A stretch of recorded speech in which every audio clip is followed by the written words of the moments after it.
Welcome to the Wicked Podcast, where we read the business books you don't have the time for. I'm Marcus Kirsch. And I'm Troy Norcross. And we are your co-hosts for the Wicked Podcast.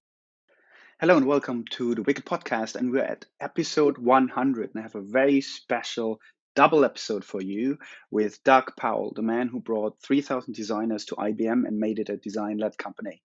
So it's quite an interesting conversation about how to use change and transformation to bring the value of design to companies. I hope you enjoy.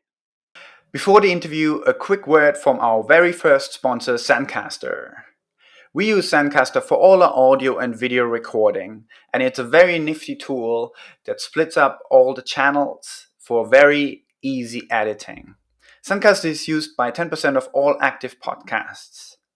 You can get 40% off the first 3 months and unlimited audio and video recordings with our special coupon code WICKEDPODCAST. I repeat, Wicked Podcast for 40% off. And now, the interview. Hello, everyone, and welcome to the Wicked Podcast. Today, we have a bit of a special show. We have a 100th episode, and we have a bit of a treat for us here. We have Doug Powell here. Doug Powell has 30 years of experience as design and executive design leader. He was the VP of design at IBM, and he led the scaling of their global design program, where they added more than 3,000 designers globally to the company. More recently, Doug was VP of design at Expedia before leaving that company earlier this year. Hello, Doug. What a privilege, and thank you for making time. Yeah, great to be here, Marcus. Looking forward to it. Lovely. So let's talk all things design, and let's see where we dig in. So let's start a little bit at the top here. Design in business, the value of design in business, the value of design for business. What probably most of the people out there as a mainstream know is, from IDEO to Apple, and obviously mentioning IBM with your big effort of making IBM a design-led company. Design has proven itself to sell better products and services than companies that are not design-led. There's statistics that show on the stock market design-led companies perform better than others. You can create higher margins with well-designed products, or basically products that have more emotional connection. So the brand benefits amazingly from it. Yeah. But there's other sides as well, which is de-risking and testing and prototyping that design does really, really well, that de-risks investment. We sort of all know that, or maybe the problem-solving de-risking is a bit less unknown, but the stories are there, the statistics are there, yet it seems that some of the first things that businesses are cutting seems to be design. Why do we think, what is sort of behind it? What are sort of the things you observed, or what are some of your conclusions at this point in your life? Well, yeah, it's a dilemma, because you're absolutely right. There's overwhelming data and evidence now, documentation that design-driven companies are outperforming their competitors. That's how much more clearly can we put it? And the important aspect of that is that that those companies, by being design driven, they have progressed to a higher level of maturity in their application of design in their company. So that's important, that it's not good enough to simply dabble in design, to add to add the designers into your company. Yes, that's an important first step, but then to position them properly, to organize them effectively, to add the leadership infrastructure, the management infrastructure, so that those designers are positioned to actually deliver on the potential that we're talking about here. And what I see is that too many companies stop at the level 1 or level 2 maturity point, and they don't continue to progress design maturity in their company, which requires investment and it requires time and it requires commitment. And so when the headwinds change for the business and they're facing new challenges in the economy, in their market, whatever it is, they haven't seen the return on investment that they expected from design, simply because they didn't go deep enough. They didn't commit to it fully enough.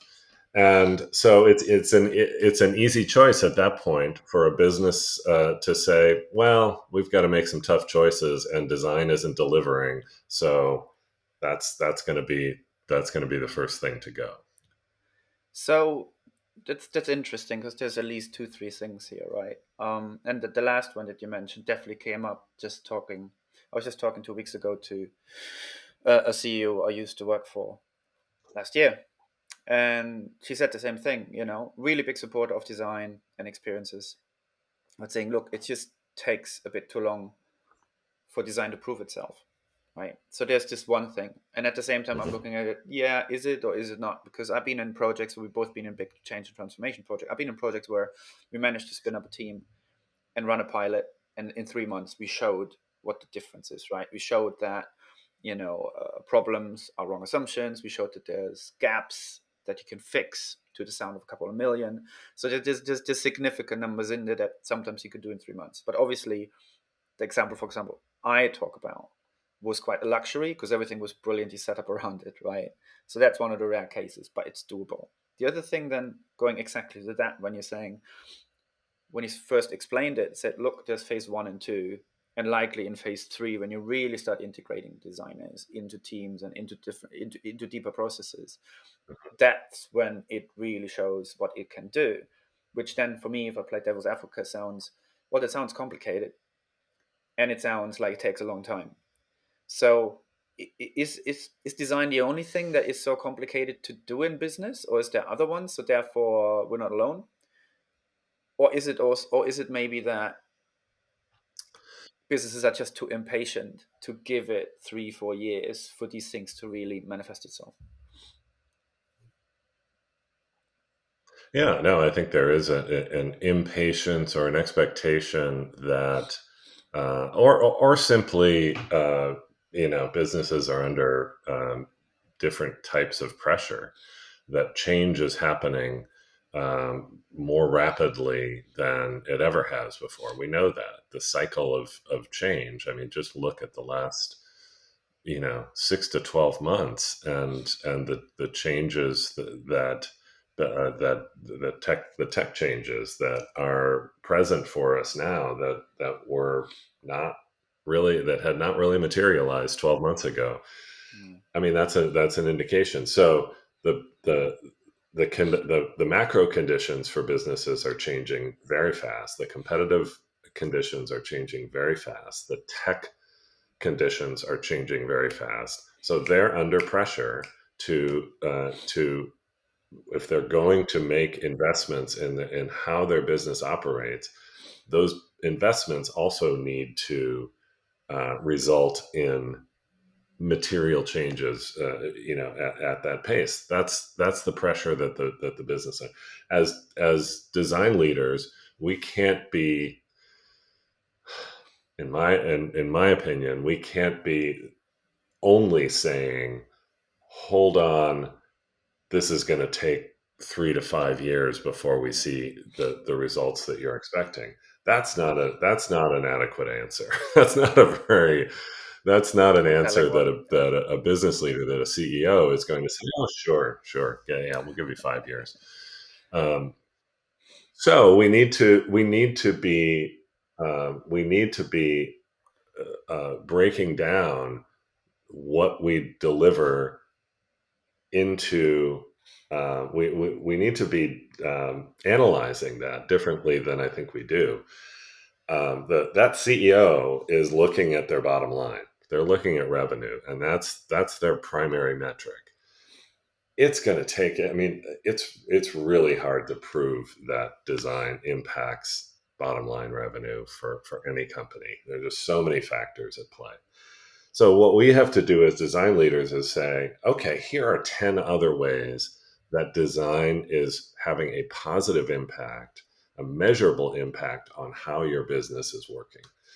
And when we link those 10 pieces together, those 10 data points together, and they're different for every company. That's the challenging thing.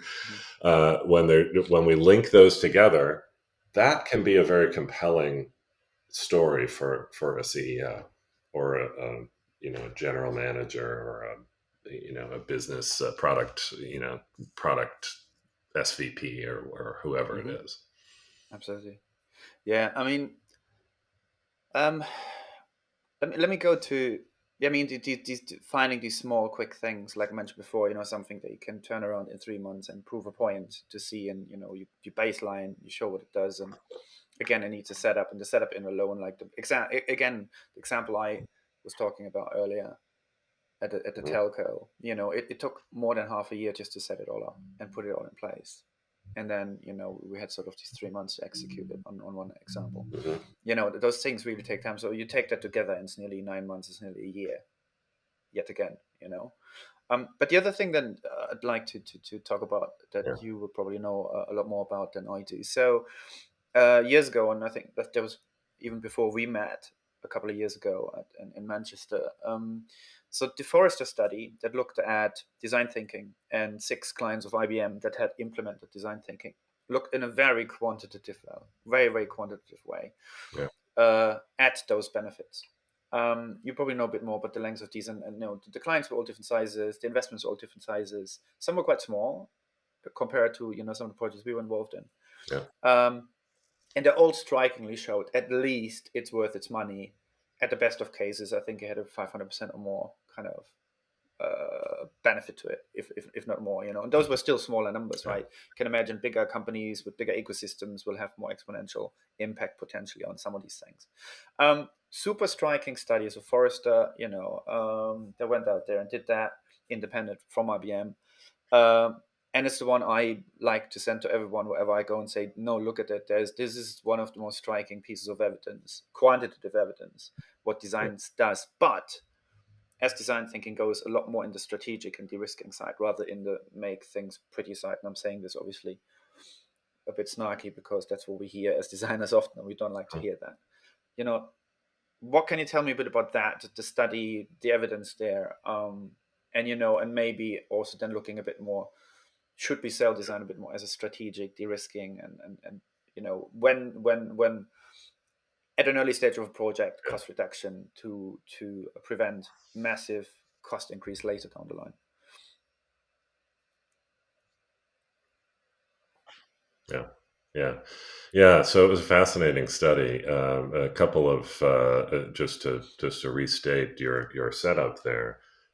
6 IBM client companies, um, different industries, different regions, geographic, global regions, different scales, as you say. So that's important. Everything from um, commercial products to government services, travel and transportation.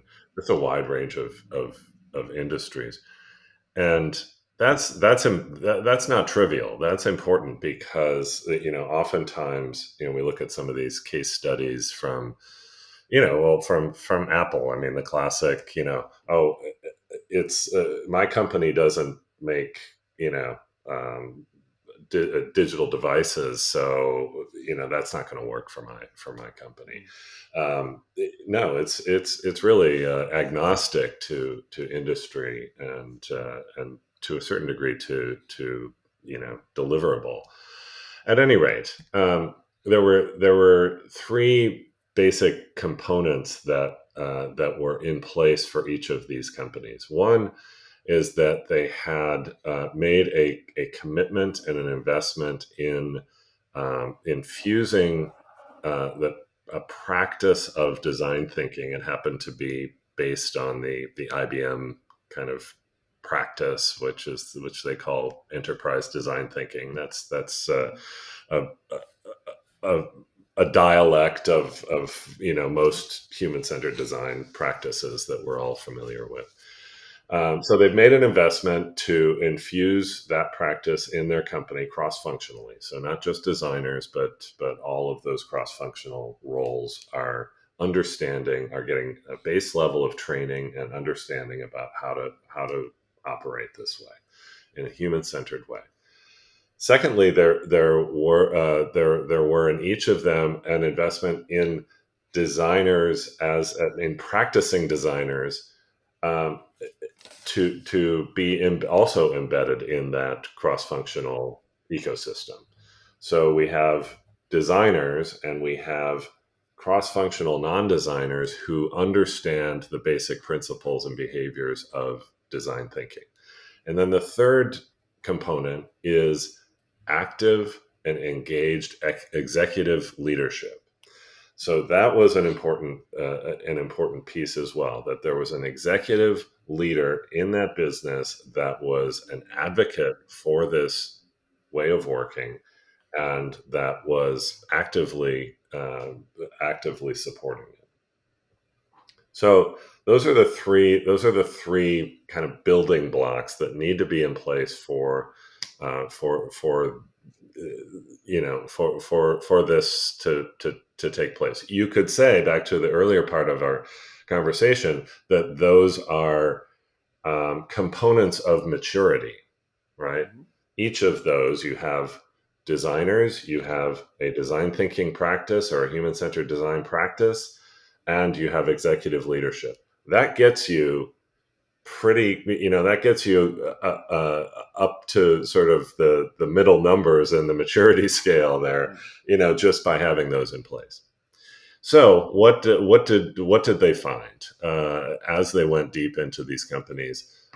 They found that the cross-functional delivery teams are moving faster. So velocity was a really clear outcome of these three pieces being in place. Teams were moving faster. Forrester found that teams were moving twice as fast from idea to market as they were prior to activating this practice. So when we get back to what is the story that we can tell to that CEO, that doesn't take 3 to 5 years. It takes some time and it takes some investment and some pieces need to be in place. But that velocity, that improvement in the speed and agility of those teams, that happens relatively fast. I mean, that is a matter of months rather than quarters or years. So velocity, absolute positive outcome. Alignment. So how often do we see in cross-functional teams in a tech company? This is, by cross-functional I mean design, engineering, product, maybe data science, business analytics, maybe marketing. These different functions, those cross-functional departments usually have their own view of reality. They have their own idea of where they should be going. And so alignment around a common mission is a very rare thing in a big complex company. Yeah. And so what Forrester found was that these teams that they studied were 80% more aligned than without this practice in place. So there was an aspect of getting these cross-functional components who are usually isolated and usually sometimes at odds with each other, but sometimes just oblivious to each other. Yeah. Getting them rallied and aligned around a common idea. Okay, so that you've got alignment and you've got velocity. Those are two pretty powerful ideas there. and then you start to see some of the return on investment numbers that Forrester discovered, and you referenced this in your setup. They found that there was a 300% ROI when put through their very established, I think they call it total economic impact formula that Forrester is quite known for. Yeah, yeah. So those were three things: velocity, alignment, and ROI. That there isn't a CEO on the planet who doesn't care about those three things. And if you can say, again, when we're talking about stitching together a narrative for a CEO, when you can say, hey, we're moving faster, we're more aligned, we're saving money, that's going to get their attention. Yeah. So when, given, and the one thing that I'm always surprised about, so, again, I have no other personal stake in propagating this study, apart from, it helps me in any job I'm walking into. Why is that seemingly not more of a selling point? Because it seems to be a lot of talk is still about, or it's a better customer experience. Customers will like it. We're going to collaborate better. And it all feels quite fuzzy compared to what you're just saying, twice as fast to market, better alignment. I think another number is over 75% reduction in design flaws when you launch. So you don't have to fix them later for a higher cost. So there's massive cost savings there. All of these hard numbers. I'm really always surprised that seemingly in the design community, and maybe I'm not asking this from a junior mid designer, but more and more I would do so, right? Because I remember when we talked 4 years ago in Manchester, you said, yeah, designers have to learn more about business. It's very simple. It's not going to go the other way around. Why do we need to push this more?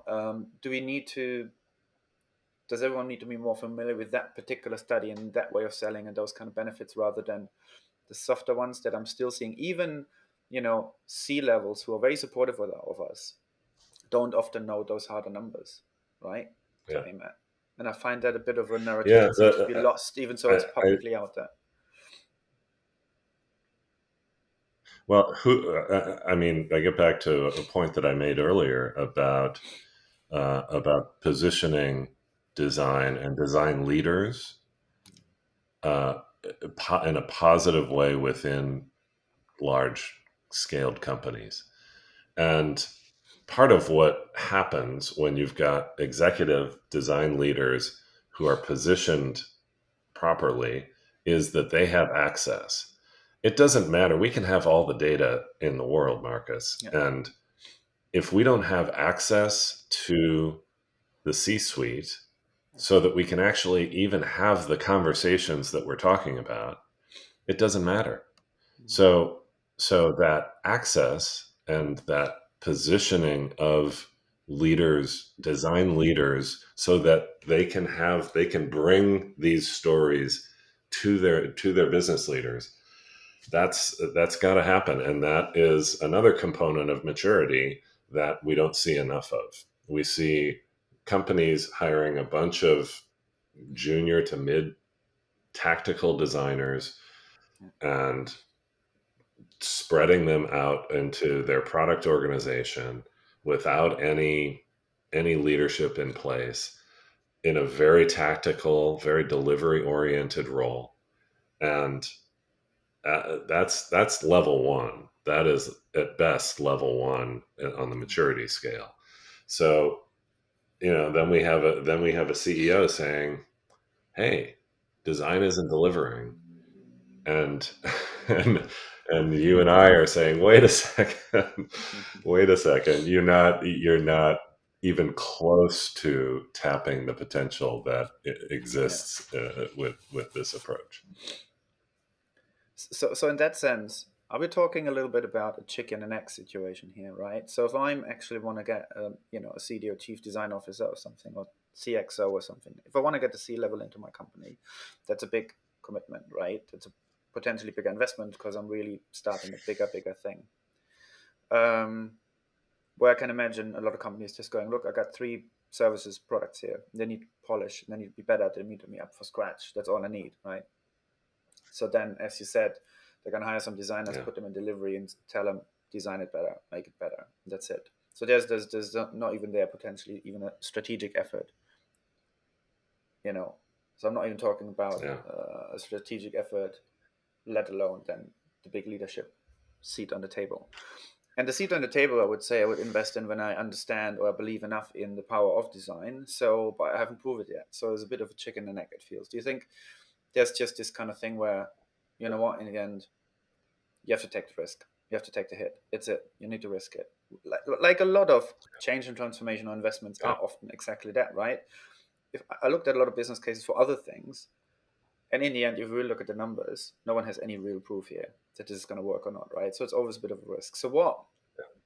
Is there something else that sort of where design is always picked sort of the last thing we might want to try, invest, go for? Is that sort of the problem that design maybe rather has? Well, you mentioned the chief design officer, the head of design role, and we have seen in the last 5 years just a proliferation of chief design officers and that very senior C-level design leader. I am using a gesture here, because oftentimes it's a false title. It's not, and too often it wasn't. It probably shouldn't have been the prioritized hire 3 or 5 years ago. Really, you need to build a foundation so that that chief design officer, when the time is right to bring them in, has something to work with. So I think that's part of what we're seeing in the last year, where we're seeing a lot of chief design officers and SVPs and heads of design getting either leaving companies or kind of getting marginalized is because they were prematurely hired. I don't know. That's a blunt statement, but I think it might be part of what we're seeing here. Yeah, and I think it's an important statement.